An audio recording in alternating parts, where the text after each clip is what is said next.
The God we know, the God of the Western world, the God of Judaism, Christianity, and Islam, has a history. Modern evidence indicates that if you read the Bible as it is currently presented by modern religion, especially if you are reading an English translation, you aren't reading the real story. What you are reading is an edited version of that history, with additions and modifications that present that story in a different way than the evidence indicates it actually happened. According to the Bible, this God has always existed, and this God predated not only human beings, but the universe itself. According to the evidence, this God began evolving from human ideas originating from 14,000 years ago, and didn't become the one God of monotheism until 2,600 years ago, in 600 BCE. If you want to know the story that the evidence presents, the story understood and supported by the majority of religious studies professors, archaeologists, and anthropologists, the place to begin is not the Bible. It is the Enuma Elish, the Babylonian creation story, which was discovered by archaeologists in the library of Ashurbanipal and dated to have originally been written in about 1750 BCE. As this creation story demonstrates, almost all religions in Mesopotamia at that time were polytheistic. There is no trace of the existence of monotheistic Judaism at this time. In the Enuma Elish, Marduk, champion of the Babylonian gods, defeats chaos in the form of the dragon Tiamat, and then together, the Babylonian gods form the world.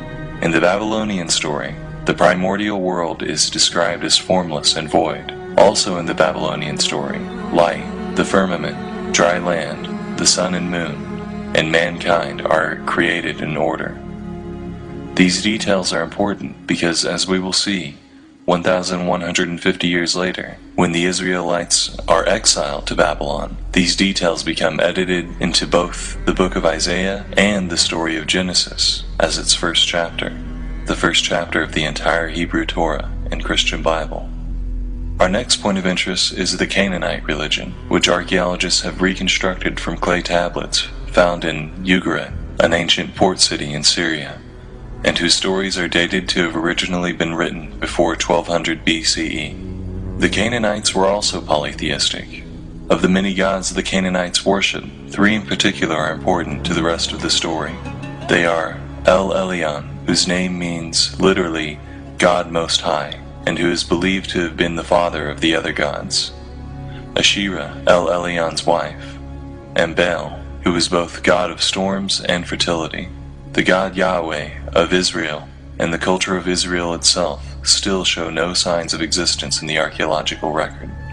Yet sometime over the next 500 years the culture of Israel must have evolved, because it is at this time, from 950 to 850 BCE, that the contemporaries J and E began writing their independent accounts of the history of the people of Israel, which would later be combined into a single story.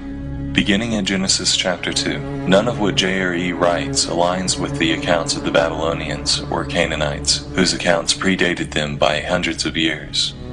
Because of this, and because of the nature of the stories told, the most reasonable inference appears to be that these accounts were entirely mythical stories that the Israelites used to explain the world around them and find meaning in its cultural climate. But that all changes at Genesis chapter 12 with the story of Abraham. It is here that we finally find a connection with the religion of the Canaanites. We can see in the Hebrew version of the Torah that Abraham is said to worship El Shaddai, one of the names for the Canaanite god El Elyon. Abraham interacts with El Elyon in very personal ways that mirror the other pagan religions of the time. For example, in Genesis 18, El Elyon visits Abraham in human form and talks to him in person. His descendant Jacob has similar experiences, where he climbs to the top of a ladder to heaven and talks to El Elyon in a dream. Later, Jacob wrestles with El Elyon.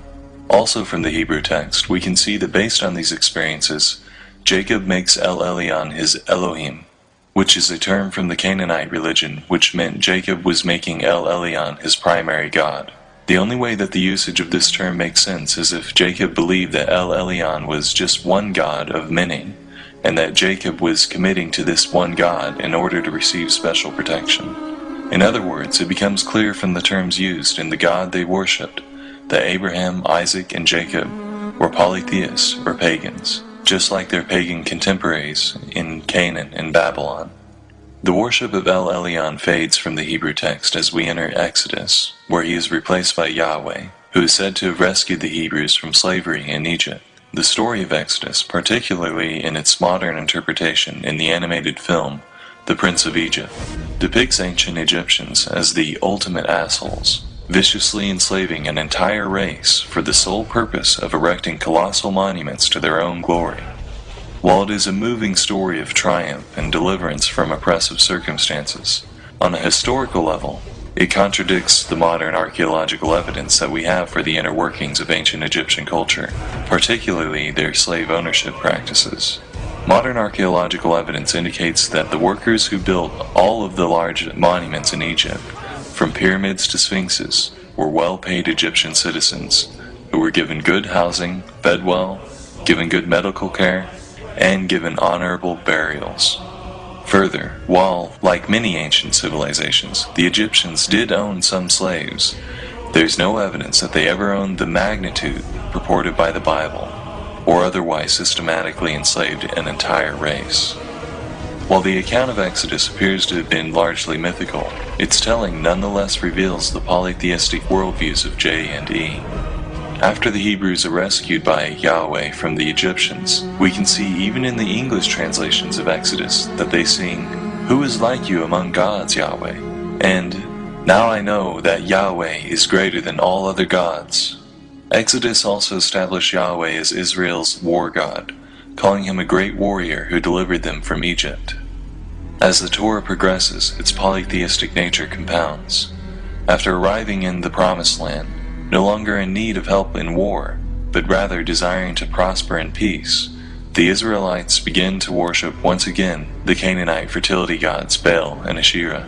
Before reading a history of God, verses like this made no sense to me. In the English translation of the Bible, the Hebrews are presented as choosing between the Lord, Baal, and Asherah. How could the Hebrews be such idiots? Why wouldn't they worship the one God of all creation? The picture looks different when the God you're supposed to be worshiping is Yahweh Sabaoth, which means the God of the armies. Yahweh started as basically the Hebrew version of the Greek god Ares. No wonder he was obsessed with war and death in the Old Testament. That was back when he was still just their god of war. Now the picture made sense. Like the ancient Greeks, the Hebrews had a pantheon of gods they worshipped, or at least the gods Yahweh, Baal, and Asherah. We have archaeological evidence of the polytheistic nature of early Israelite culture in one of our earliest archaeological artifacts from Israel from 1000 BCE, a polytheistic cult stand from Tanakh. Despite their polytheism, there were among the Israelites some with an unusually strong devotion to Yahweh in particular, who are now referred to as Yahwehs. In times of peace, there was little motivation for the people of Israel to give much weight to the opinions of such radical devotees of Yahweh, but times of upheaval accelerated their opinions to the forefront of Hebrew culture. After the death of King Jeroboam II in about 750 BCE, the northern kingdom of Israel was in a state of near anarchy. On top of this, it was well known that Assyria wished to capture Israel in its moment of weakness. From this state of upheaval, 3 prophets arose, Isaiah, Amos, and Hosea. All 3 of them cried for devotion to Yahweh and disparaged the worship of other gods. From their prophecies, we can see how each of their versions of Yahweh had been created in their own image. Isaiah, a member of the royal family, had seen Yahweh as a king. Amos, a shepherd, had described his own empathy with the suffering poor to Yahweh. Hosea, who was suffering through marriage problems, saw Yahweh as a jilted husband who still continued to feel a yearning tenderness for his wife, Israel. Ultimately, their outcry did nothing to save the northern tribes, and they fell to Assyria in 711 BCE. But their words lived on in Hebrew scripture and the Hebrew imagination. The cult of Yahweh received another boost during the rule of King Josiah in 622 BCE. Unlike his predecessors, who welcomed an open pagan vision, Josiah was a strict Yahwist. Like the prophets before him, Josiah was convinced that Judah's social problems came from a lack of devotion to Yahweh. During renovations to the temple, Josiah's high priest Hilkiah discovered a lost book of the law, which was alleged to have been authored by Moses. This book was Deuteronomy, and given its conveniently timely discovery, as well as its linguistic features, the majority consensus of biblical scholars such as Richard Elliott Friedman is that it was a forgery. In Deuteronomy, a strict and permanent covenant to Yahweh, as well as a complete rejection of other gods, is established. It is commanded of the Hebrews that they tear down the altars and smash the idols of other gods. In response to the discovery of Deuteronomy, Josiah and his court implemented merciless reforms that officially established Yahweh as the official God of Judah. The reformers also rewrote Israelite history. The historical books of Joshua, Judges, Samuel, and Kings were revised according to the new ideology. And later, the editors of the Pentateuch added passages that gave a Deuteronomist interpretation of the Exodus myth to the older narratives of J and E. The intense hatred of other gods by Yahweh is firmly established in the rewritten Hebrew history. The bloody God Yahweh is made even bloodier, as he is now said to have commanded Joshua to wreak genocide on the natives of Canaan for worshipping other gods. Interestingly, despite the enforcement of this strict devotion to Yahweh, monotheism was still not established. The evidence of Deuteronomist passages like, "You shall have no other gods before me," indicates that even Josiah still believed in the existence of other gods. This was still polytheism. It was just a vicious form of monolaterous polytheism that vehemently rejected the worship of the other gods. But the stage was set. In 604 BCE, King Nebuchadnezzar II rose to power in Babylon. It was well known at this time that Nebuchadnezzar sought to conquer Jerusalem. As his armies gathered and prepared, another prophet, Jeremiah, arose, once again crying that strict devotion to Yahweh and the rejection of other gods had been the solution to their problems. Except this new prophet was claiming that it was too late to do anything about it. Yahweh would use this foreign army as his instrument to teach his people a damning lesson. Like the prophets before him, he projected his own emotions, such as fury, onto Yahweh. As Jeremiah predicted, the fall of Jerusalem to Babylon was inevitable. The forces of Babylon were just too massive, and Jerusalem was just in too weakened a state. The temple was destroyed. The Hebrews were exiled from their country to live in Babylon. The Babylonian exile had begun. Their sense of defeat was devastating. Polytheistic gods in ancient Mesopotamia were associated with specific territories of land. When the Hebrews were exiled to Babylon, they felt they could no longer connect with Yahweh. How can we sing the songs of Yahweh while in a foreign land? Ezekiel, a prophet who arose among the exiled Hebrews, expressed how alienated the Hebrews had become. He too blamed their plight on the Hebrew people for a lack of devotion to Yahweh.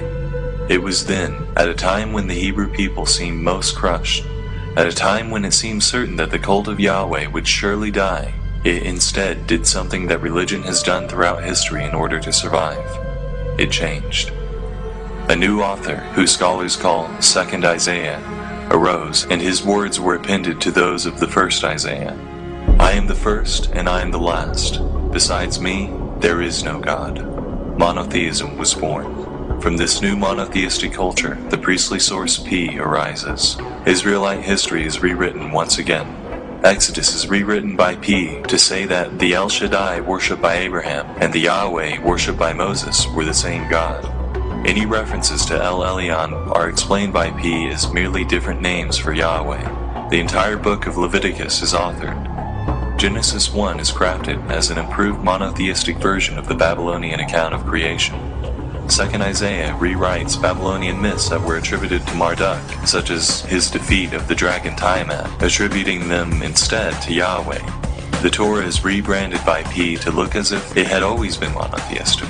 In 600 BCE, the God of Western monotheism, the God of Judaism, Christianity, and Islam, was born.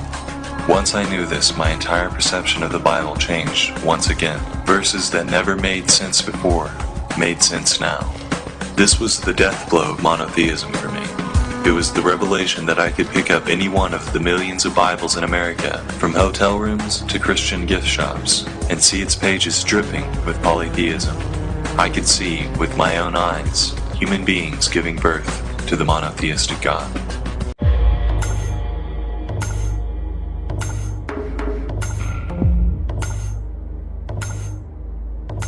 As I continued reading about the P generation's contributions to the concept of God, I finally began to see some similarities with the form of theism I had been taught and believed.